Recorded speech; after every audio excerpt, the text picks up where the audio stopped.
Hi అండి, welcome to STV. 45,000 మంది అర్హులు. ఇందిరమ్మ ఇండ్లకు దరఖాస్తులు 3 లక్షలు. ఇందిరమ్మ ఇండ్ల కోసం రంగారెడ్డి జిల్లాలో 3 లక్షల మంది దరఖాస్తు చేసుకుంటే అందులో 45,000 మందిని అధికారులు అయితే అర్హులుగా గుర్తించారు. మొదటి విడతలో ఒక్కో నియోజకవర్గానికి 3,500 ఇండ్ల మంజూరు చేస్తున్నారు. 4 విడతల్లో బిల్లు విడుదల చేస్తున్నారు. జిల్లాలో ప్రస్తుతం 17,446 ఇండ్లు నిర్మాణానికి గ్రౌండింగ్ పూర్తి చేసి ప్రొసీడింగ్ ఇచ్చినట్లు అధికారులు అయితే చెప్తున్నారు. మొదటి లబ్ధిదారుడు ఎక్కడైతే ఖాళీ స్థలంలో ఫోటో దిగాడో అక్కడే ఇళ్ల నిర్మాణం చేపట్టాలి. జియో ట్యాగ్లో ఆన్లైన్లో అప్లోడ్ చేస్తారు. 40 గజాలకు తగ్గకుండా 60 గజాల స్థలం వరకు మాత్రమే ఇంటి నిర్మాణం ఉండాలి. 4 వైపులా కొత్త గోడలు నిర్మించాలి. పాత గోడలు ఎట్టి పరిస్థితుల్లో కనిపించవద్దు.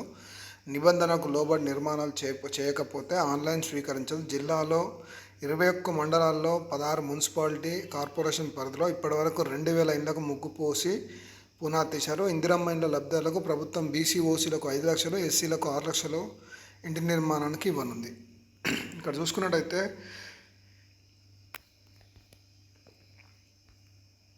పేద కుటుంబానికి మాత్రమే ఇందిరమ్మ ఇల్లు నిర్మించాలని చెప్పేసి రాష్ట్ర ప్రభుత్వం ప్రతిష్టాత్మకంగా తీసుకుంది. ప్రజాపాలన కులగణనలో వచ్చిన దరఖాస్తులను క్షేత్రస్థాయిలో పరిశీలించి మొదటగా అర్హులను గుర్తించారు. ఆ తర్వాత అర్హులైన లబ్ధిదారులకు ఖాళీ స్థలంతో ఫోటోలు తీసుకున్నారు.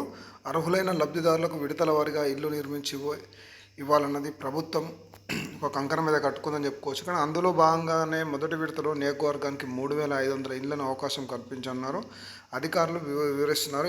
లబ్ధిదారులు ఎక్కడైతే ఖాళీ స్థలంలో ఫోటో దిగుతారో అక్కడే నిర్మాణం సమయంలో జియో ట్యాగ్తో ఆన్లైన్లో అప్లోడ్ చేస్తారు. ఇందిరమ్మ ఇల్లు వెబ్సైట్ ద్వారానే ప్రతి నిధి అప్డేట్ అవుతుందని అధికారులు అయితే వెల్లడిస్తున్నారు. 2,000 ఇండ్లకు ముగ్గు పోశారు. రాష్ట్ర ప్రభుత్వం పేదలకు ఇచ్చిన హామీ నిలబెట్టుకునేందుకు ఇందిరమ్మ ఇళ్ల ప్రక్రియను స్పీడప్ చేసింది. రంగారెడ్డిలో 3 లక్షల మంది ఇందిరమ్మ ఇళ్ల కోసం దరఖాస్తు చేసుకున్నారు.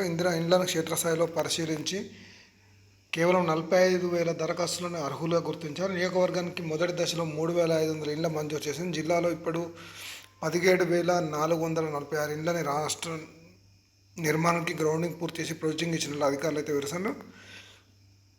మిగతా త్వరలోనే ఈ ఎవరైతే అర్హులు ఉంటారో అంటే ఇప్పుడు కాకుండా వచ్చే నెక్స్ట్ ఏదైతే ఆర్థిక సంవత్సరం ఉంటుందో దానికి సంబంధించి త్వరలోనే ఈ లిస్ట్ అనేది రిలీజ్ చేస్తారని చెప్పేసి మనకైతే సమాచారం. మొత్తానికి అయితే ఇది రంగారెడ్డికి సంబంధించి ఏదైతే ఇందిరమ్మ ఇళ్ళ కోసం ఎదురు చూస్తున్నారో ఇలా కొంతమందికి అయితే ఈ ఆల్మోస్ట్ ఈ మంజూరు పత్రాలను పంపిణీ చేశారు. మిగతా వారికి కూడా త్వరలోనే పంపిణీ చేస్తారు. కొద్ది రోజులు వెయిట్ చేయండి. దీనికి సంబంధించి కూడా మనకు అప్డేట్ అయితే వస్తుంది. Thank you for watching STV.